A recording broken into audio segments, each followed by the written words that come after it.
I will tell you one small story. There was a professor. He was giving class. He had a jar with him, empty. He took some big pieces of stone and started filling it up. And when it was up to the brim, he asked the class that, do you think that this jar is full? And everybody said yes, it is full, because no more stone can come in. Then he said, okay. Then he took some small pebbles and he started putting it inside, so there was space, so they went inside. So then he said, do you think the jar is full now? And they said yes. So then he took out some sand, and whatever cavities were remaining, he poured into that. Now jar was completely full. So if you think the jar is full now, and he said yes. Then he poured water into it. So then he said that now the jar is full. So he said that life is like that. Life is like an empty jar, and it is up to you with what you fill it up.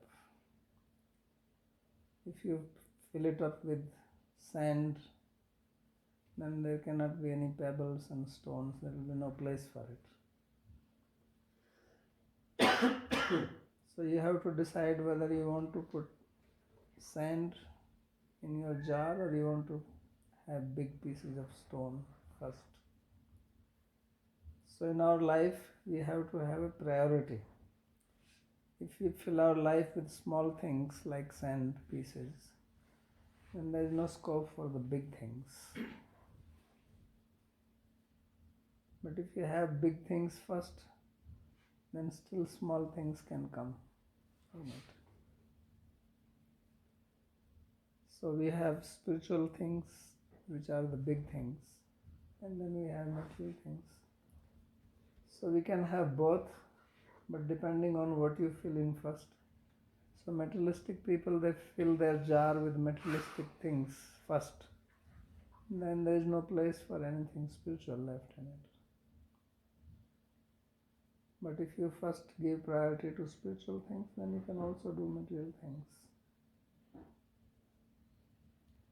So it is a matter of priority, and if we can decide where we want to put our priority, then we can find place for other things also.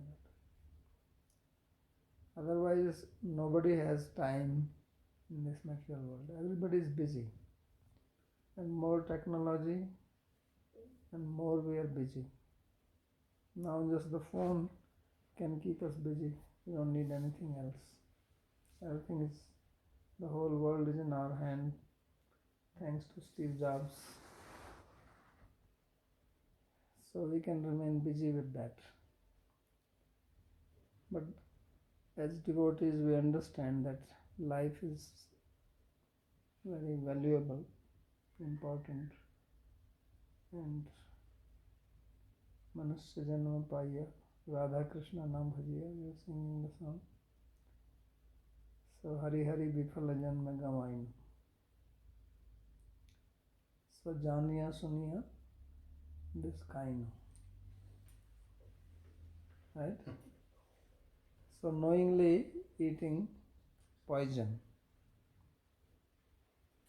because everything else will be vifal without Hari Bhajan. So that is the intelligence, or that is the message of Guru Maharaj, that is the message of scriptures, that is the message of Bhagavan Krishna to humanity, to us. So we have to take that into consideration.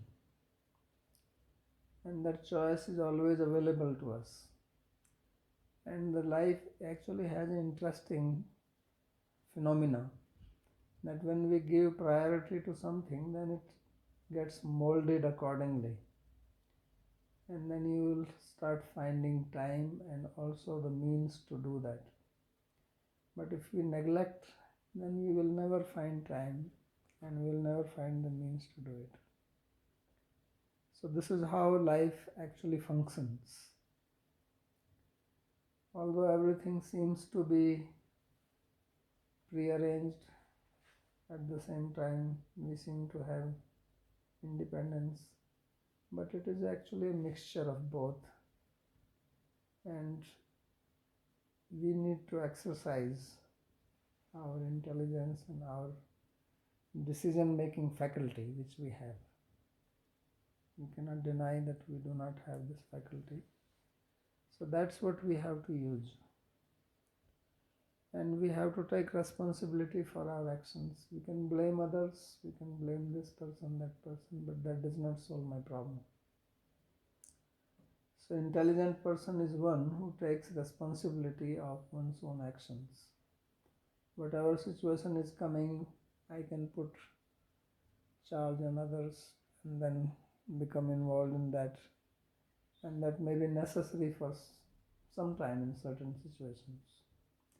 But internally I should know that I am responsible for my action.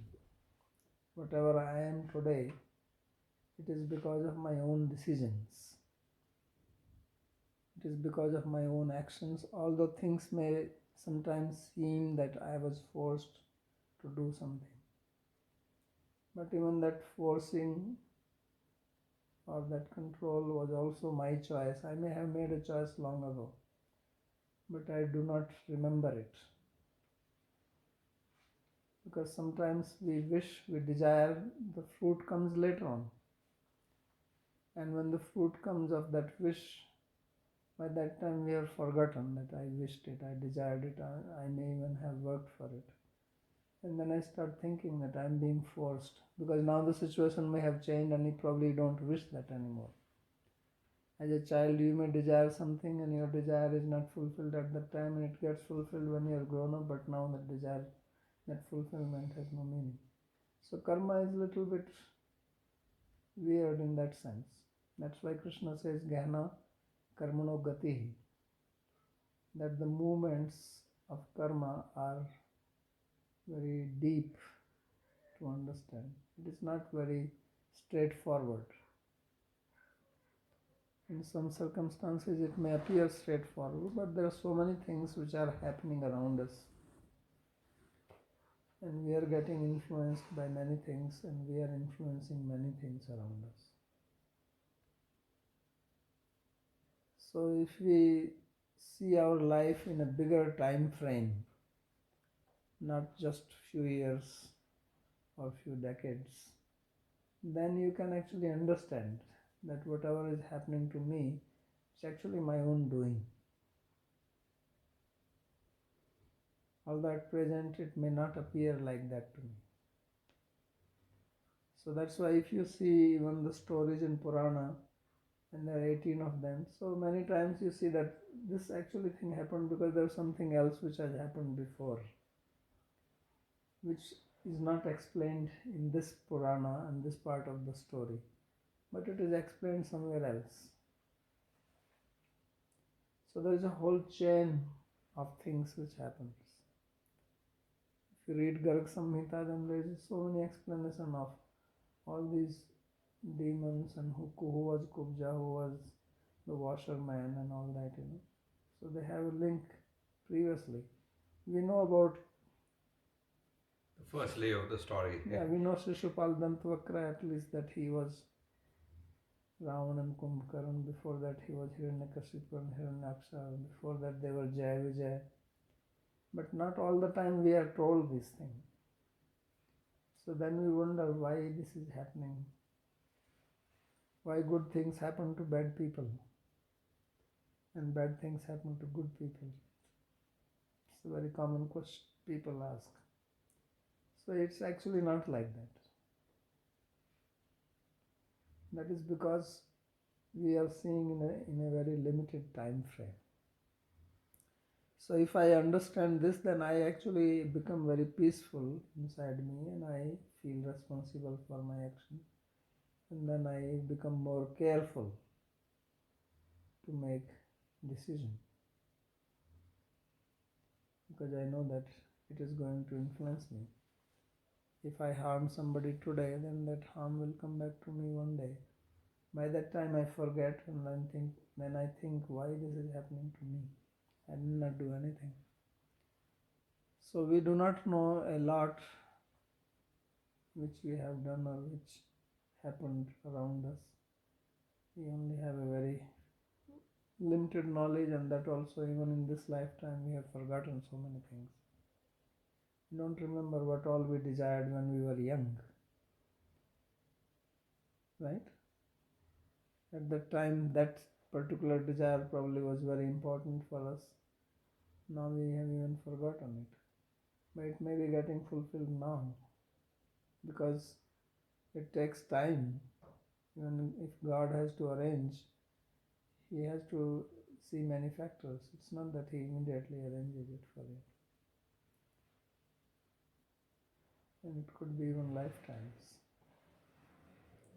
So therefore it is important for us to make priority. We can take stock of our own life, as intelligent people, that okay, what is that I want in my life? I make a list of it. And then what is my plan for it? And then we try to act on that, take proper action to fulfill that plan. And this is what big corporate companies do, right? They make short-term plan, they make long-term plan, and we may be actually involved in those plans, right? But we should also do it for our own life. So that is proper use of intelligence. That I am, this much old, assume this much life is remaining. What do I want to achieve in this remaining part of my life?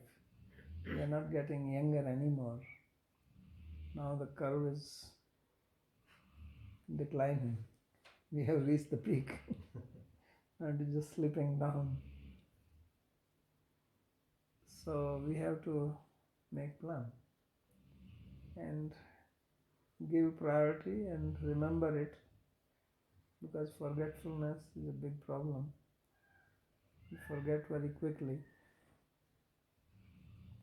and remain very fixed on it. So the second point which I want to say is this fixity on our goal. So there is a story of Amba in Mahabharata. Everybody knows about Amba's story. These 3 daughters of king of Kashi, which were kidnapped by Bhishma, right? You know it? Yes? So Bhishma is son of Shantanu. Shantanu married Ganga Devi. There's a whole story. Shantanu was Mahabhishma in his past life and how it started in the assembly of Brahma. But let's not go into that details. So Shantanu married Ganga Devi. When he married her, she put a condition that I will marry you on one condition, that you would never interfere on what I do. Good deal, right? So Shantanu agreed. But then when she became pregnant and gave birth to the first baby, she took the baby and dropped it inside the river. And Shantanu was aghast. He said, what is she doing? So she did it 7 times. And 8th time he interfered. So then she said, well, when she was about to drop, he said, okay, so why are you doing this? I want a child. Every child born, you put it in the river. He said, what kind of woman you are? She said, okay, have your baby, but now I go. So she left. But then she said that I can do a favor to you. You won't be able to take care of the baby. It's difficult for the father to take care of the child if mother is not there.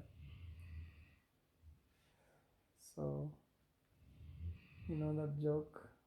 This Albert is in the mall having that ambulate, the babies in that, and he is walking, and the baby is crying.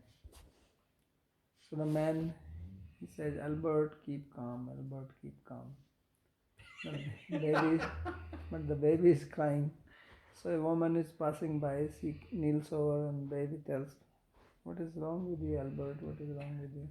So the man said, no, he's not Albert, I am Albert.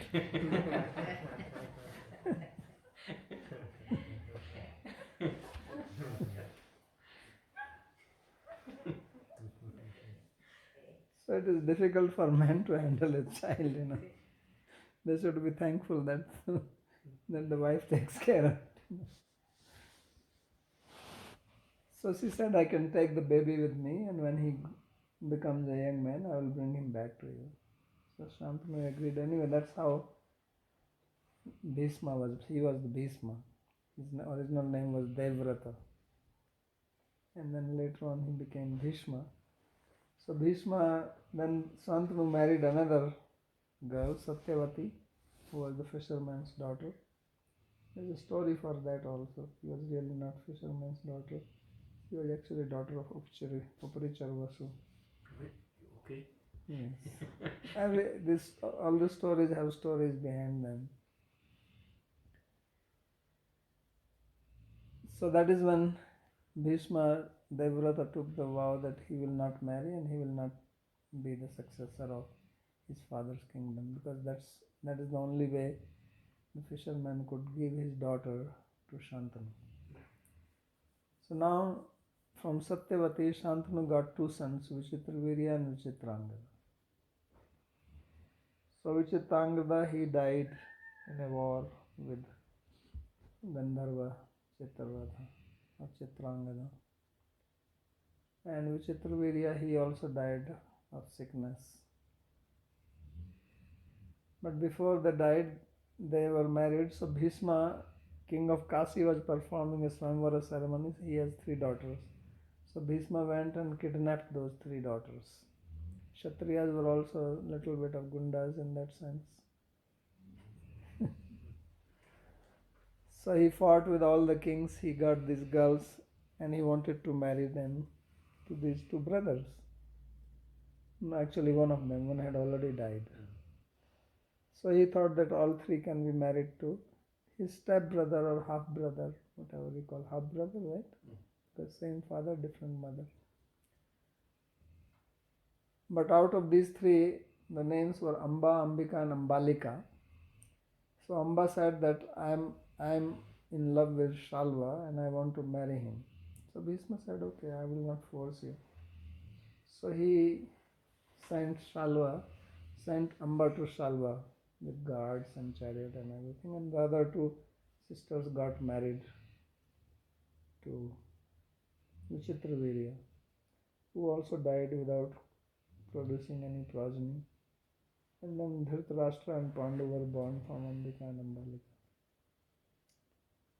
So anyway, this Amba went to King Shalva, and Shalva now refused to marry her, although he knew that she wanted to marry him. He said that I am a Kshatriya, I have a reputation, you have been already kidnapped, so how can I marry? The same story of Sita, how this washerman was criticizing Ram. So previously in the olden days there was a lot of honor, and also purity of women was very important. So he refused to marry her. So now this Amba became hopeless. I want to marry him, now he doesn't want to marry. So where do I go now? So she came back to Bhishma and she said that you are the one who kidnapped me. So now you marry me. So Bhishma said, nothing doing. I have taken a vow that I will not marry. He says, well, you may have taken, then why did you kidnap me? So she said, Shalva doesn't want to marry me, so you marry me. So Bhishma refused. So now she was very upset. So she went and pleaded to Parshuram. Parshuram was Guru of Bhishma. He said, please help me. So Parshuram came to Hastinapur. He stayed outside. He sent a message to Bhishma. So Bhishma came and met him. And he saw the trouble was there. Because he saw Amba was also there. He said, you marry her. So Bhishma refused. So Parshuram said, I am your Guru. I am ordering you. You marry her. So he said, you may be my Guru. I respect you for that. But I cannot marry. I have taken a vow. I cannot go against it. So then Parshuram got angry. He said, if you don't marry, I'll kill you. So he said, okay, let's have it. So then there was a fight between Bhishma and Parshuram which went on for 27 days. And Parshuram could not defeat him. So then Ganga came and interfered. Because Ganga is mother of Bhishma and Ganga is worshipped by everybody, including Parshuram. All the sages respect Ganga Devi. So she stopped the war and the fight. So now Amba became very hopeless that even Parshuram could not help me. But she did not give up. So she said that I have to take revenge from Bhishma because he has spoiled my life. I cannot go back to my father because what will I do there? I cannot go to Shalva and Bhishma doesn't want to marry me. So she engaged in severe austerities to please Lord Shiva. Just to take revenge, see her determination. Not for some spiritual thing, but she was so determined. So then Lord Shiva appeared to her and asked, what do you want? So she said, I want to kill Bhishma. So he said, well, you are a woman, so how will you kill him? He's not going to fight with you. So in this life it is not possible, you will kill him in your next life. So then she gave up that life and she is the one who was born as Sikhandi, son of Drupada. And Bhishma was killed because of Shikhandi. Because Shikhandi was fighting from the side of Pandavas. He was brother of Draupadi. And Bhishma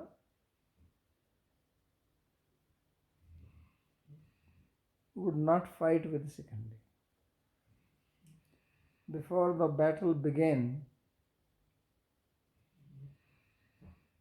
then Yudhishthira Maharaj, he got up from his chariot.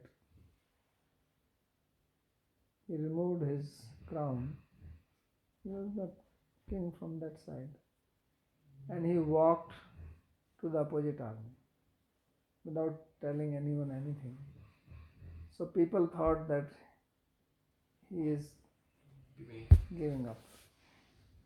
Otherwise, why should he go to the opposite army? And he removed his crown. So he went and they thought, well, I think he is surrendering to them. He didn't want to fight. And he's like that. So he goes to Bhishma and he bowed down to him. He puts his head on his feet and said, please give me permission to fight with you. So Bhishma said that I'm glad that you came and you took this permission, otherwise I would have cursed you. And now I bless you that you will be victorious. So Yudhishthira said, but grandfather, how can we be victorious when you are on the opposite side? Who can defeat you? So please tell me, how can we kill you? Can you imagine? This is the Kshatriya Dharma. he is asking to Bhishma, how can I kill you? And Bhishma is telling him the secret. So Bhishma said that I will tell you the secret. He says, as long as I am in this chariot and I have bow and arrow in my hand, there is nobody in the three worlds who can defeat me. It is not possible. But there is only one thing, if this Shikhandi comes in front of me, I will stop fighting. And he told why. He said, I do not consider Shikhandi as a man because he is part of LGBTQ+. He said, this Shikhandi is a transgender. He was born as a girl and then he became a man.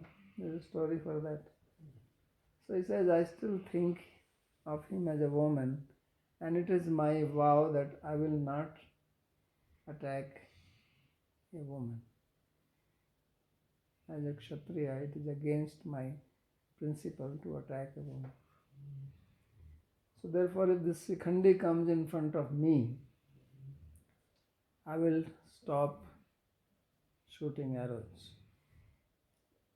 And this Shikhandi has no power to shoot at me.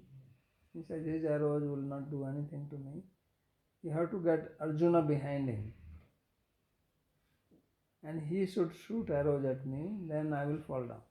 I will not die because I have Ichha Mrityu, the boon of Ichha Mrityu, or will at my own, death at my own will.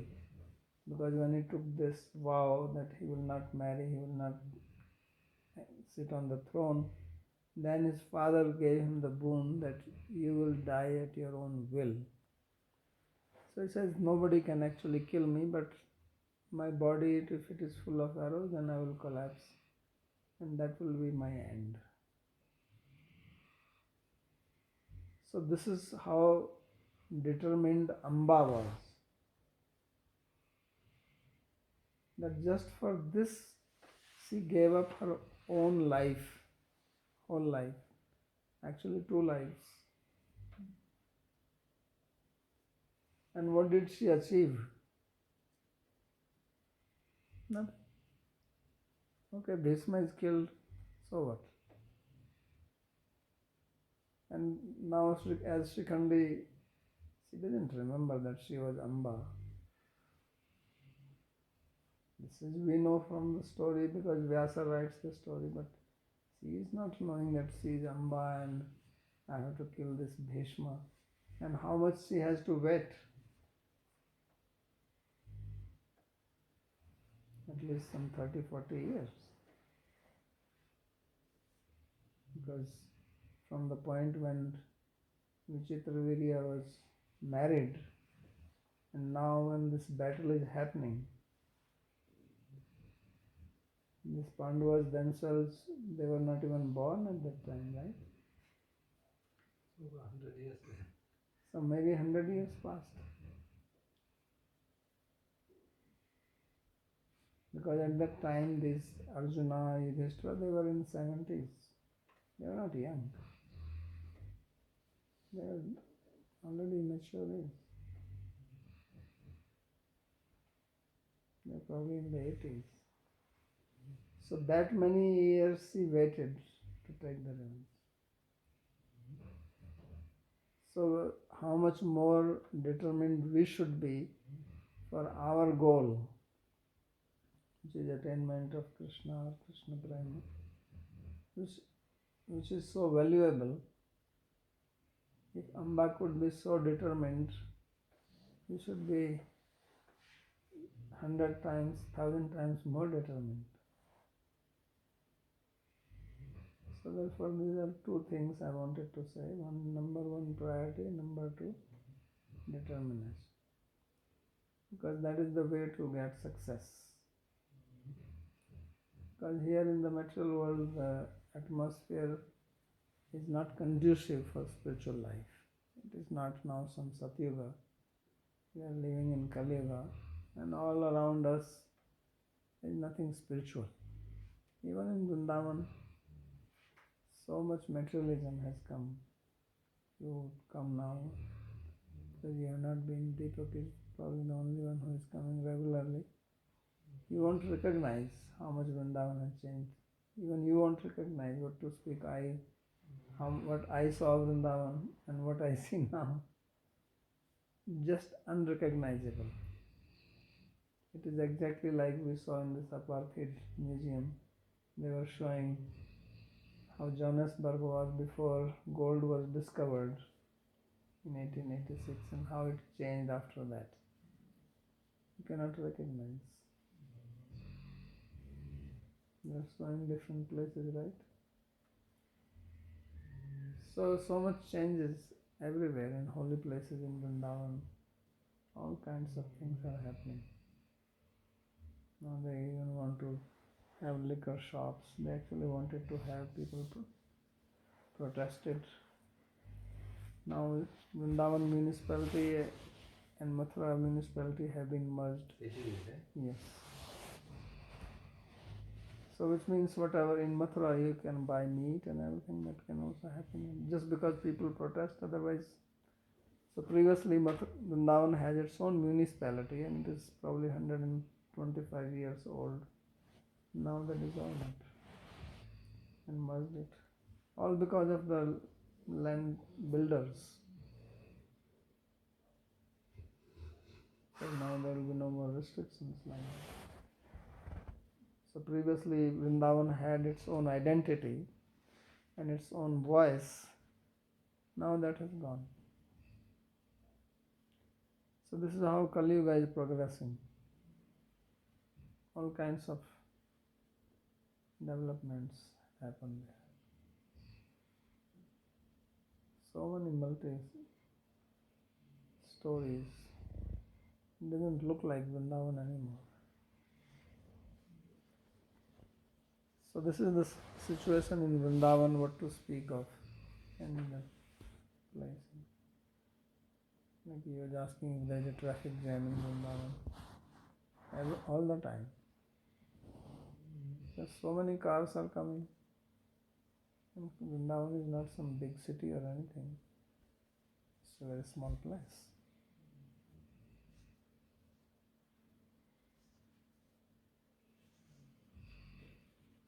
So we have to see this, therefore we have to be even more determined, knowing that situation is not conducive and it is getting worse day by day. It's not improving. All the people say now some golden age is going to come. At least I don't see it coming. But all the time we hear that 10,000 years of golden age is coming. Some people are saying this is now Aquarius period. So where is it? I don't know.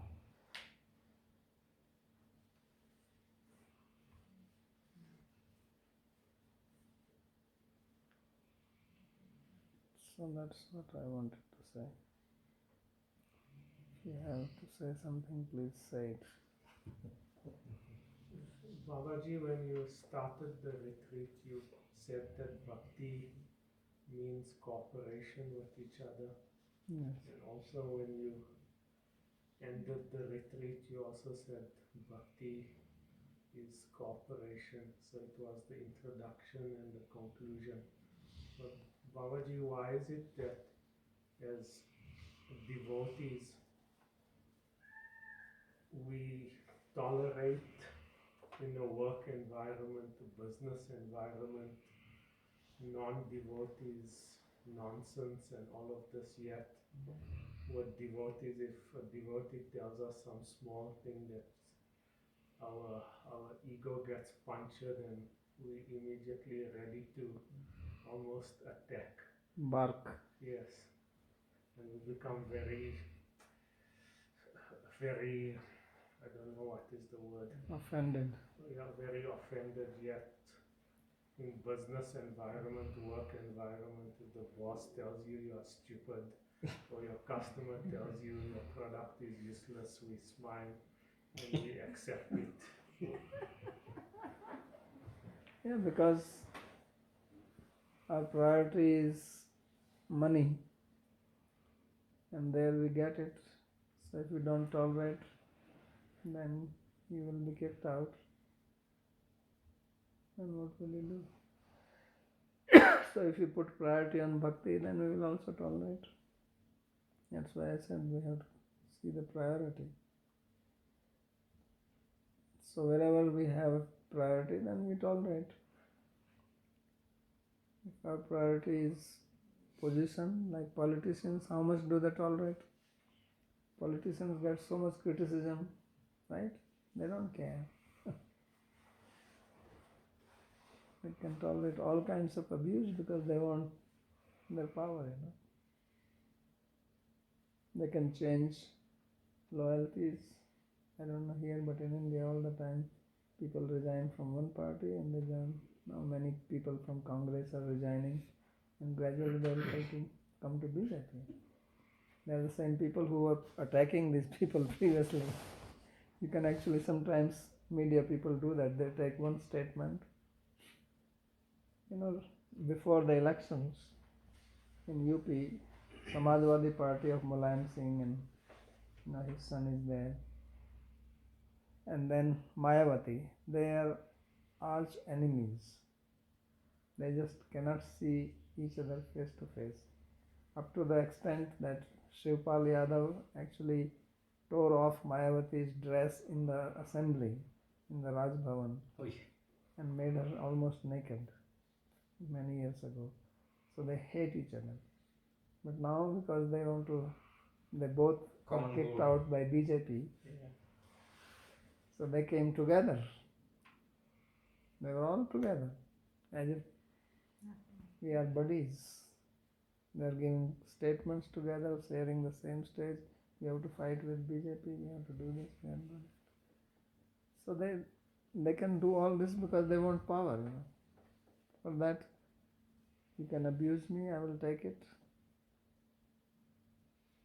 I can get power. So if our goal is bhakti, then we tolerate. Then we cooperate. Actually, devotees are not going to abuse you like that. At least we have some sense of offending another devotee. So cooperation is needed everywhere in life. Only thing is on path of other paths like Jnana Yoga, Ashtanga Yoga, you don't need so much cooperation because you practice individually.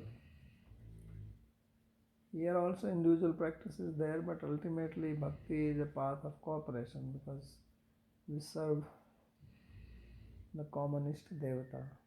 We have to cooperate. In spiritual world also you have to cooperate. If you are a Jnana Yogi, you go in Brahman, there is no cooperation in the spiritual world, Ashtanga Yogi.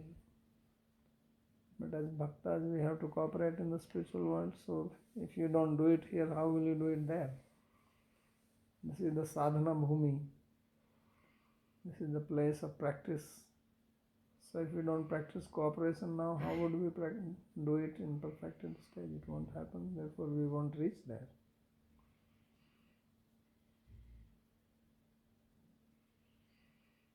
So that's why it is necessary. That is the meaning of Sankirtan. If you want to do a good kirtan, we have to cooperate, right? Everybody has to keep the same beat. If your beat goes haywire, then there is no Sankirtan. So that is the meaning of Sankirtan movement, that movement of cooperation. It's not only just doing singing, but in our own life, if we are together and we serve together, that is also kirtan. That is also glorifying. Kirtan means glorification. It comes from the root krit sankirtana, which means to praise, to glorify. It's not just singing. So if we cooperate and we come together and we serve together, then that is kirtan. So we have common path, we have common goal, we have common guru. We are part of one family. We should cooperate, and actually there is so much pleasure in cooperation. Because if we remain sincere and open-hearted, at least we can talk with each other, and there is nothing that I have to take something from him, or I am going to be bigger than you. Spiritual world is unlimited. There is no competition here. In the outside world they cooperate, but actually they are only cooperating externally.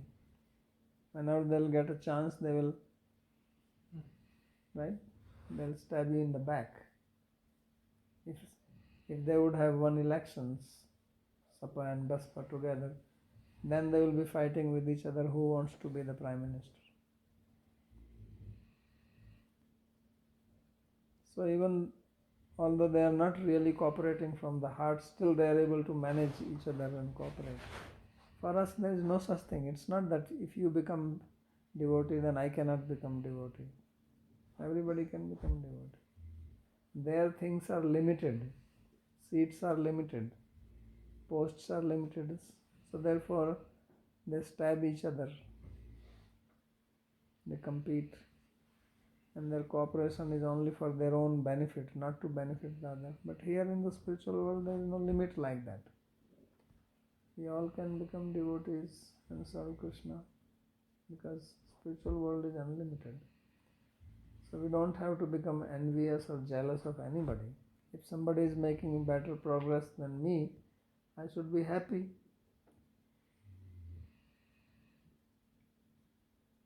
And it is good for me, because then I have somebody who is more advanced than me and I can learn and associate with that person. But if I become jealous, envious and do not cooperate, what do I gain? Nothing. And it is not pleasing to Guru Maharaj, it is not pleasing to Krishna. Because Father does not like that the children are not cooperating, fighting with each other. No Father likes that. Father feels happy when all the children are together.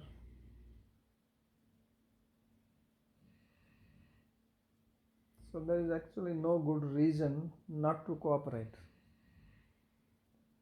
And if we have some sense of pride and egotism, then that should be adjusted, because it's not good in spiritual life. It doesn't make you progress. It does not help you in your advancement.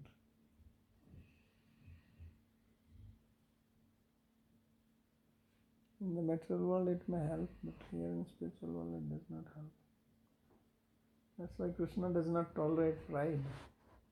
He gave up the gopis at the height of their rasa, when they were completely happy, enjoying dancing, singing. But then gopis thought that we are so supreme. So Viksha Saubhagam Madam, Krishna saw their pride of fortune.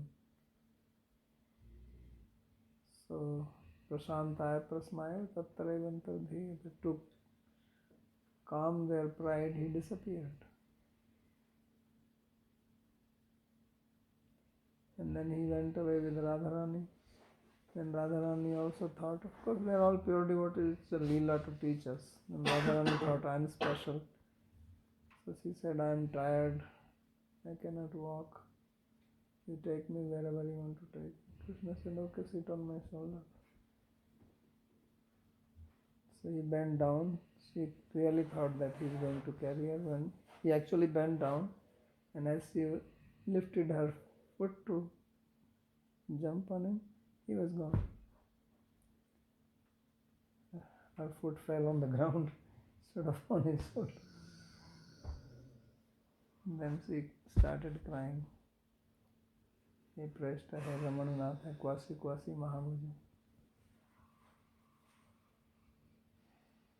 So he does not tolerate pride. That is one thing he does not tolerate. Why? Because this goes against bhakti.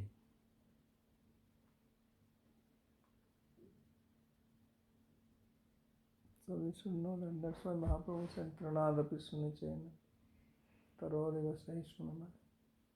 He said, be humble and be tolerant. give respect to others and don't expect respect. This is the mool mantra for cooperation and progress. Krishnadas Kaviraj says that this sloka we should write and hang in our neck so that we remember it all the time. Kurumarupa Prabhu has it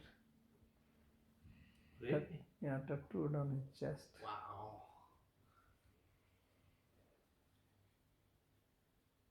He was a humble person. Actually, never saw it. Did he do it much later on, or did he always have it? He never always had it. Yeah.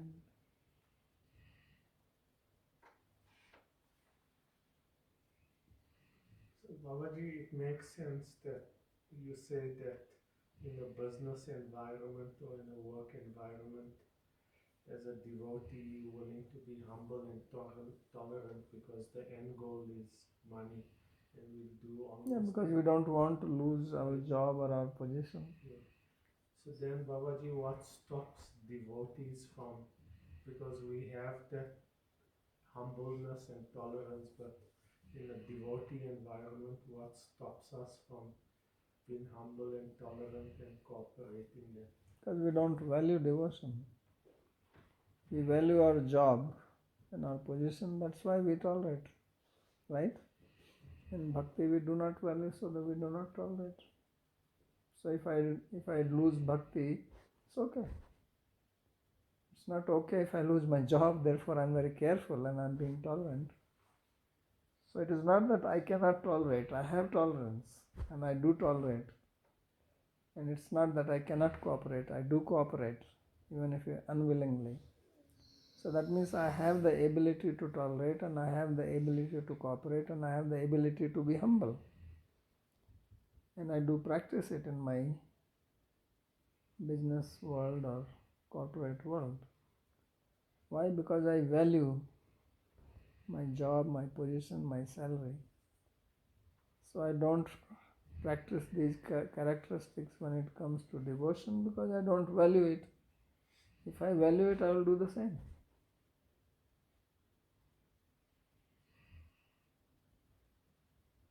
So that's why I'm saying that we have to put priority. We have to at least put bhakti at number 2 level after job. At least. It's not number 1, at least you should know, okay, after job is bhakti. Not that it's not there in the list at all.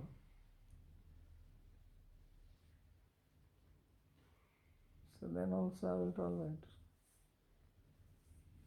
But if it is not in the list at all anywhere, then just a talk. We have to be conscious of this. We have to be aware of it. It has to be remembered. So this whole idea of sadhana, getting up in the morning, chanting puja, it's a reminder that I'm a devotee and this is actually my real life. Otherwise I forget I'm busy with my job and business or whatever it may be. And Babaji, at least in my personal circumstances, I've observed when you initially come to bhakti, you're very meek and humble and you're willing to take instructions, but then afterwards you you don't want to listen to anybody, and if somebody tells you go and serve prasad or something, you think, who is he to tell me that I should be serving prasad? Why does that happen? So one thing is that when you come in the beginning, obviously you come with some shraddha and you understand the value of bhakti, right? That's why you come, otherwise why do you come? And then you know that you are a new person, so you are willing to learn and willing to follow. Then after some time you develop the ego that I know and I'm advanced devotee, I'm somebody. Because when you come, you are not a devotee to begin with, so you don't have that ego of being a devotee. But now when you have spent some time, then you start thinking, well, I'm a devotee. So if you can actually maintain that mood as a freshman, when he came, then it will be good. And third is that you also become like that because in the process we commit offenses.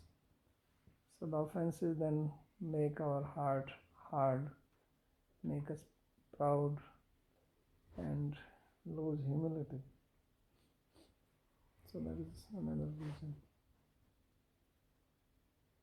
So all these factors, they act and then they make us think differently than the time when we came. And then we become so much covered that we actually even forget why did we come to spiritual life. That is just forgotten.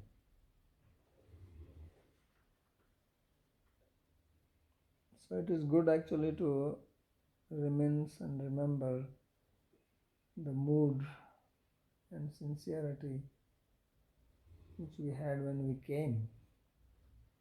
If you can remember that and maintain that, then you will definitely make progress.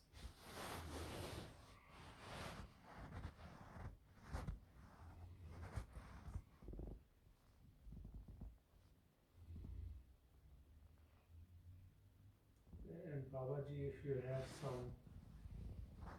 some issue with the devotee, what is the best way to make peace, if you can call We it? can talk with them. Yeah. Let's have a open heart discussion that I feel like this. Because sometimes what happens is that first of all you have to understand that the other person, the other devotee is also struggling like you. And this is what we forget. We think that I can make mistake, I can have flaws, but the other person should be perfect. This is a tendency. But you have to understand that just as I am a sadhaka, the other person is also a sadhaka. As I have flaws, he also has or she also has. So if I keep this in mind, then I will not become disturbed so quickly. You start thinking that, I can make mistake, but the other person must be perfect in behavior. No, everybody is having their deficiencies. So I should accommodate that. And second thing is that the other person may not know that his or her behavior is actually displeasing to you. Because we all have our own mind, we have our own concepts, our own characteristics and behavior. So certain things I do, I don't even know that this is irritating to you. So we have to learn this.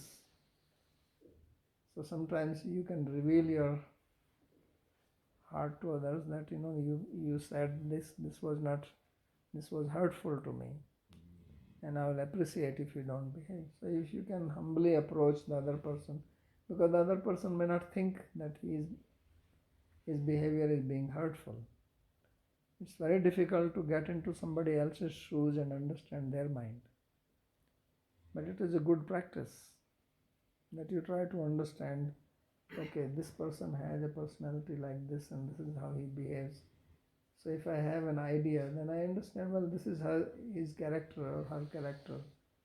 So then I don't get upset. But I want every other person to behave according to my thinking. First of all, it will never happen. And secondly, they don't even know what is your thinking. They don't know how you want them to behave. So sometimes it is good to have a discussion and to say that it's not that I'm trying to find fault with you, but I felt like this and I'm just explaining. If it is possible for you to adjust with me, or if you want me to behave in a particular way, then what will happen that this kind of misunderstandings don't go on increasing. Otherwise you take someone's behavior as a personal insult when that devotee was not trying to insult you at all. It may have been just his or her normal action. They didn't have any intention to hurt you, to insult you, to put you down. But you took it that way. So then what happens that you start having a negative feeling towards that person now. And now, because you have the negative feeling, you are even more sensitive to their behavior.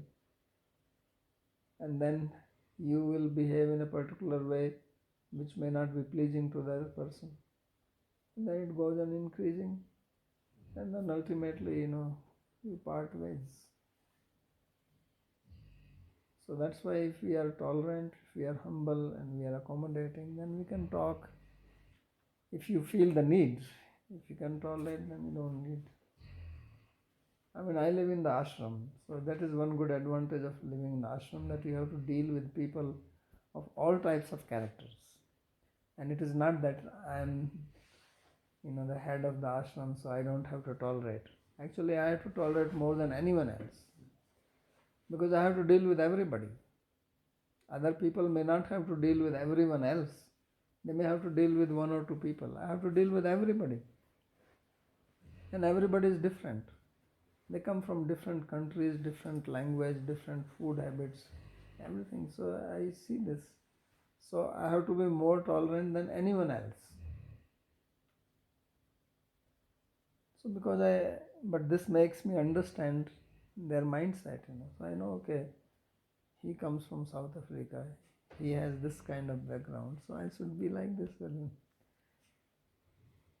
Somebody comes from Germany, they have one mindset. Another guy comes from America, they have one mindset. Then we have Indians, they have one mindset. And in Indian we have, somebody is from Bengal, somebody is from South India. Even my emails and questions, I see this kind of different moods. And if I am answering them, they're asking me question. If I am not answering in a very humble manner, they immediately become upset, because this is internet, nobody cares for you. So they won't reply, but also many times the reply they are asking is just to confirm. They're not really asking my answer. So if I give an answer which is actually a little bit displeasing, immediately I get attacked. So many times I am only confirming them, because I understand that this is the only thing he wants. So what is my problem? I say, yes, fine, you're great. Because if the other person is not interested in knowing the truth, why I have to say? And if he only wants confirmation, have it, be happy. You are happy, I am happy. So you have to be like that. These days people are very intolerant, and devotees are most intolerant, although they are supposed to be Trananda Vishnu Saraswana. That is only for saying. In practice, very difficult. So this is good for me to learn all this. I am happy to learn this. And I am happy that they all keep me on the ground. So I really appreciate people getting upset.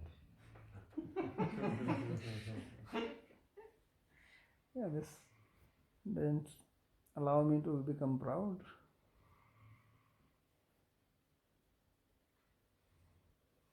And Babaji, if you have a situation with two devotees where you know that there's issues,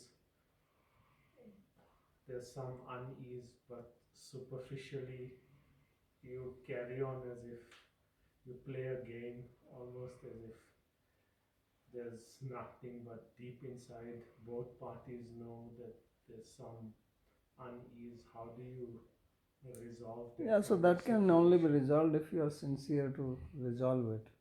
Sometimes people don't want to resolve. Yes. So that also you have to see, that they don't want to resolve. So then you go on with your superficial game. There is no solution. If you don't want to resolve, what can I do? I cannot force it on you. So then you play game, I play game. You can only resolve if both are interested in that. And that does not happen easily. At least that's my experience. Because it is difficult for people to take humble position. This ego is a very interesting phenomena in our system. It's a very interesting phenomena, and it's the most sensitive part in our structure. More sensitive than anything else is the ego. Even a little blow of wind can irritate it. Yes, one word, even looks, oh, he looked like this at me. Because I experience it all the time. I may be in different mood, I may not pay attention to you, that's then your ego is hurt with that. And then I don't know, the thing is that it gets hurt and I don't know, and then it will come out somewhere. I'm not even thinking about it. So this makes me very aware. That is the good thing about it. If you have to work with few people and you are the head, you have to be very aware of the situation. Because if you are not aware, then people will leave, or they will not cooperate, or they will sabotage you. So these are the nice experiences you can have in the ashram life. You are living in your home. It's your own family, you have a relationship, blood relations. It's much easier to deal with them. But dealing with people with whom you have actually no such relationship, you actually don't have common background, nationality, food habits, culture, everything is different. Now to bring them together and make them work, this is very interesting phenomenon.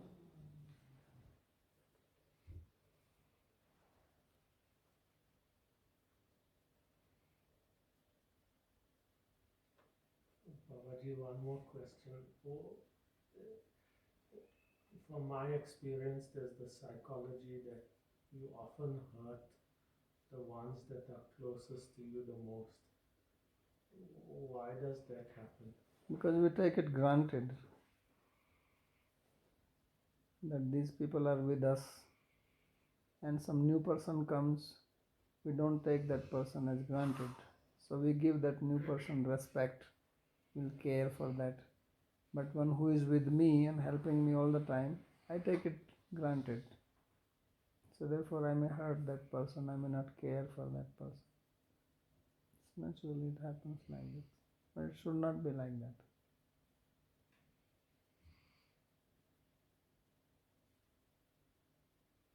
So I assume that anyway this person is not going anywhere.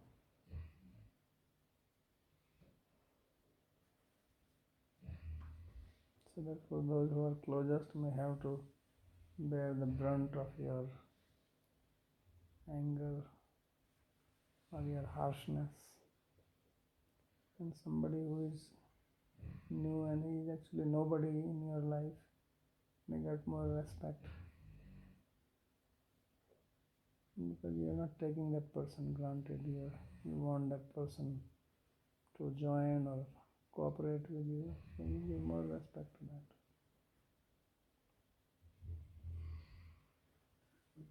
Basically, as long as I'm actively appreciating something, I don't take it for granted. But then on this path, we get so easily waylaid. Like a ship, it's got sails. When the winds externally hit it, it directs the ship.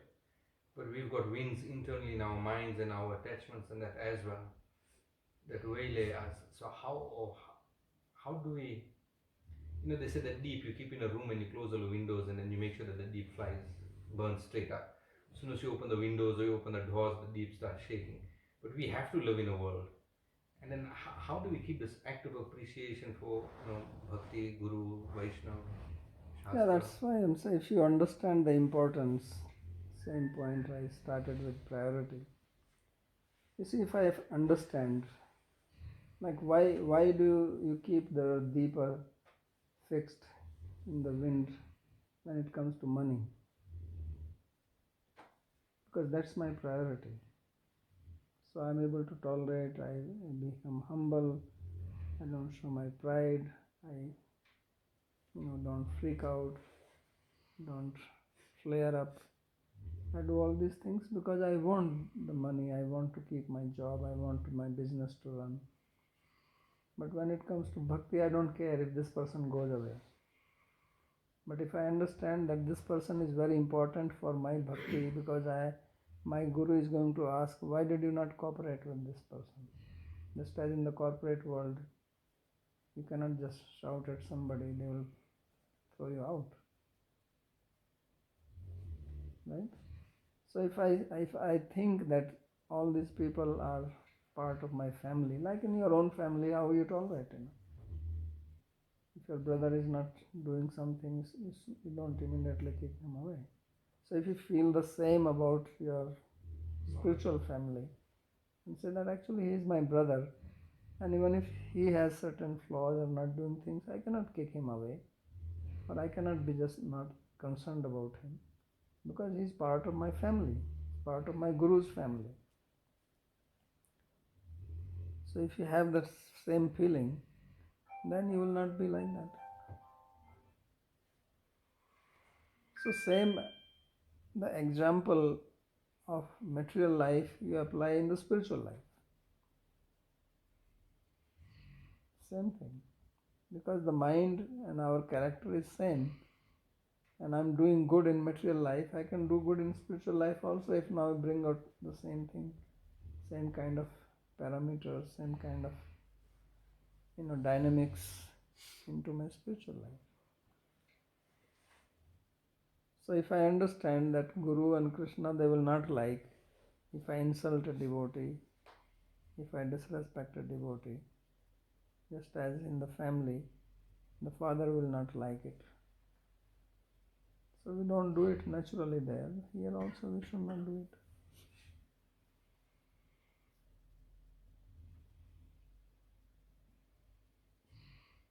So then you will hold on to the flame internally also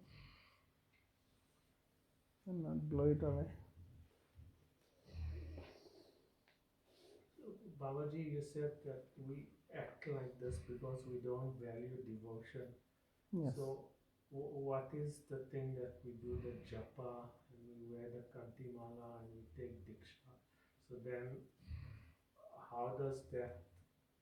How do you interpret that with the statement that our bad behavior means that we do not value devotion? So, what are those acts in terms of japa and those sort of things then? Yeah, so you may be doing that. I mean, you don't value does not mean you don't value them at all. Yes. Otherwise, you leave the path. So you value them, but not to that extent that you should value. Just like some people in the job, so they have job, they're coming there, but they may not be respectful to their boss and whatever. But then obviously they will not be promoted, they may be kicked out ultimately. So it's similar here. So it's not that he is not valuing at all, otherwise he would not go to the job, he will resign. So he values, but he is not valuing it up to the extent some other person is valuing, who will not get upset with the boss or throw tantrums in front of the boss. So same here, we value, but not to that extent, because your behavior will reflect how much you value it.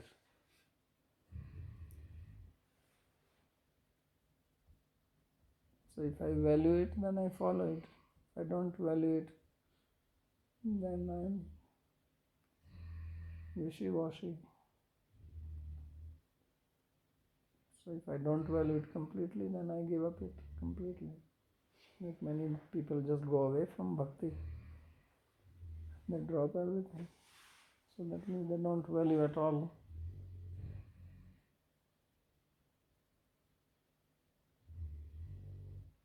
So same question of priority, how much priority I give it.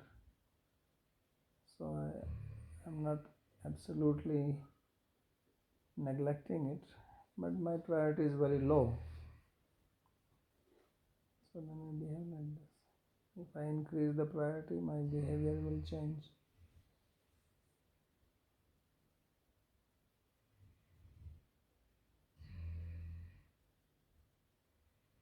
Apart from intellectual appreciation, I fully agree with you. But what happens if sensually and mentally, I have like these material addictions. I'm addicted to doing the things I do, the lifestyle I'm enjoying. What practical steps can I take? So practical steps are already what we have been discussing. That first of all you have to make a list.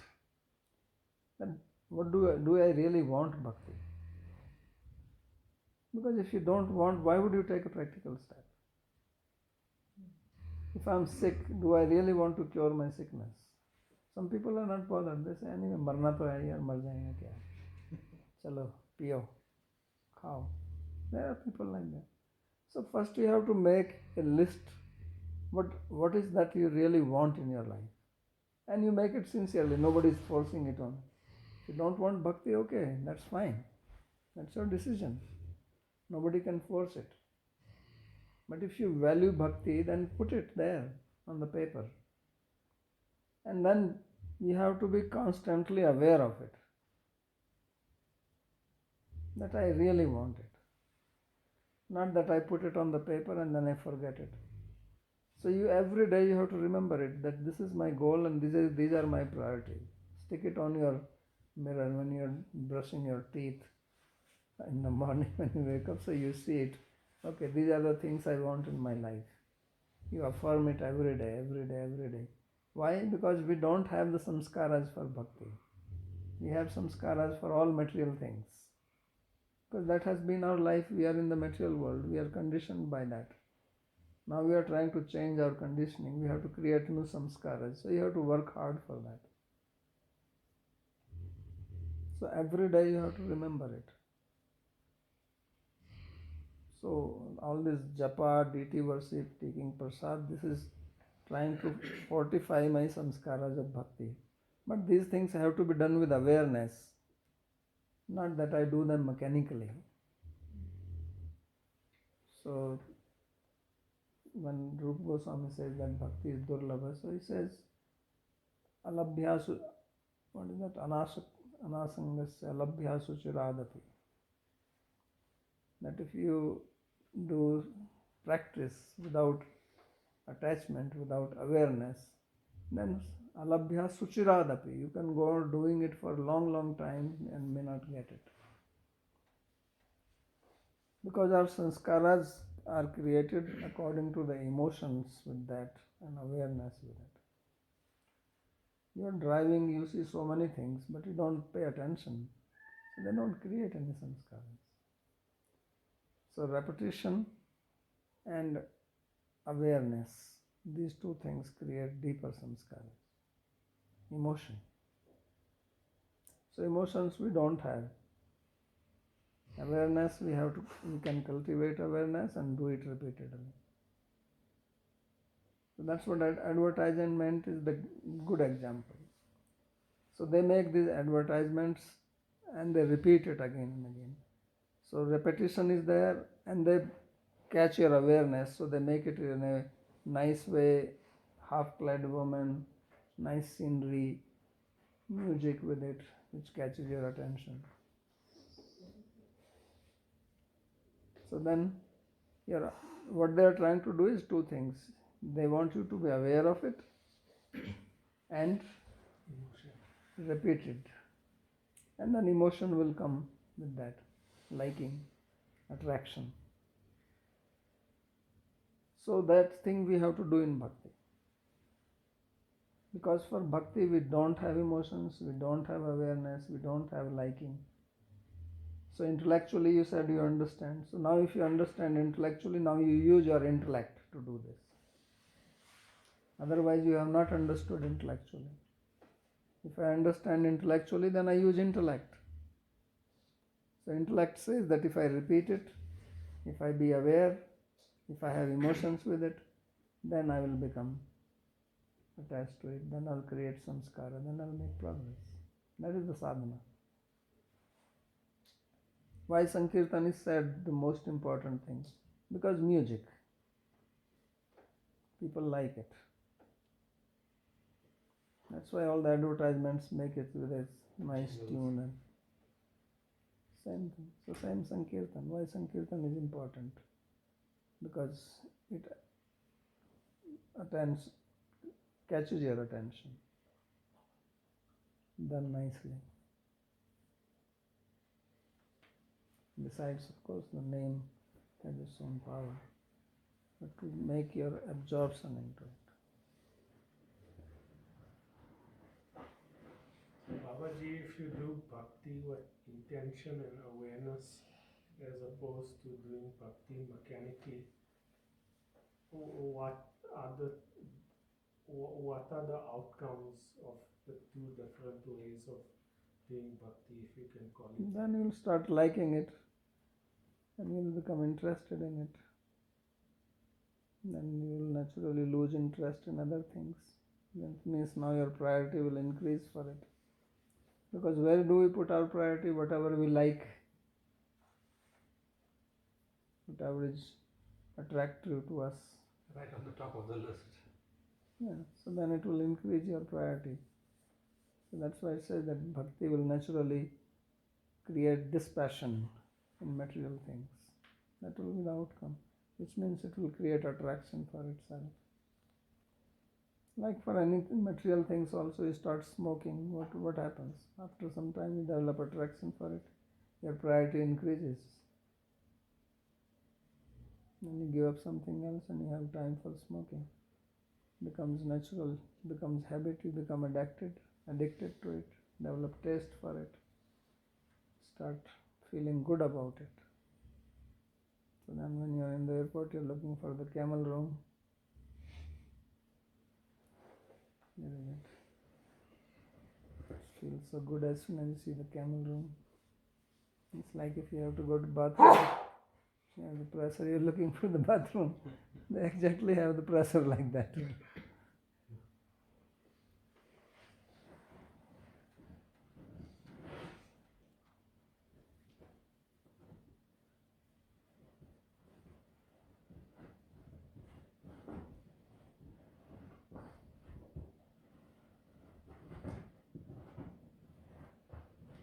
ठीक है? Alright. Something else? So what is the takeaway? Deepak, summarize. Bhakti has to be a priority. Yes. And you also have to be very fixed on bhakti and do it with intention and conviction and awareness. Yes. And if you don't cooperate with your fellow devotees, you are displeasing Guru, Maharaj and Krishna. Yes, very good. So therefore you have to be humble and tolerant. And understanding of other people, because other devotees, they're also struggling like us. And they also have their deficiencies, their flaws. So I don't have to be immediately just pointing that out and taking pleasure in this like this. We are all like that. It's no big deal. It will be a surprise that if somebody does not have flaw. Right? If somebody has flaws and deficiencies, it's natural. I should not be hung up on that and all the time talking about it and pointing about it. It's natural. Why do I expect somebody to be perfect? Why do I expect someone not to be proud? Why do I expect somebody is going to be very respectful to me? I should expect that they will be insulting, should be proud, they will be egoistic. I expect this. Then I don't become disturbed, because I become disturbed when things are not according to my expectation. Right? But if I already know this, and it is not something out of this world, this is natural. People are going to be like this. So then I don't become disturbed because I expect it. It's natural for people in this material world. Should be happy that they are coming to spiritual path with all their deficiencies.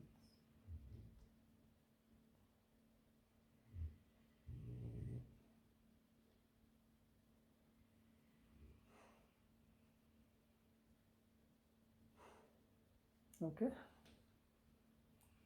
So thank you for coming, all of you, taking your valuable time, driving 50 kilometers or more. That means you value bhakti, otherwise why should you come here? Right? Value it but don't value it enough. So now value more. That is the advantage of coming here. That's how it increases. This is called bootstrapping.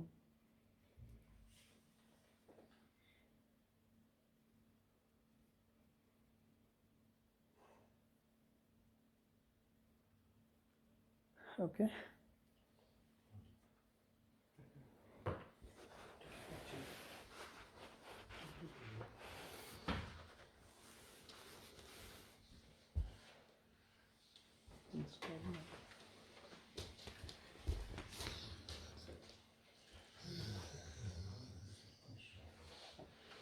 It's below that flashing.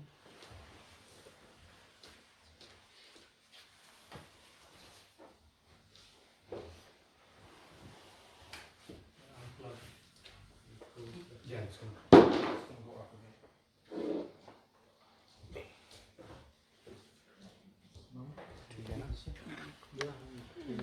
This is yours.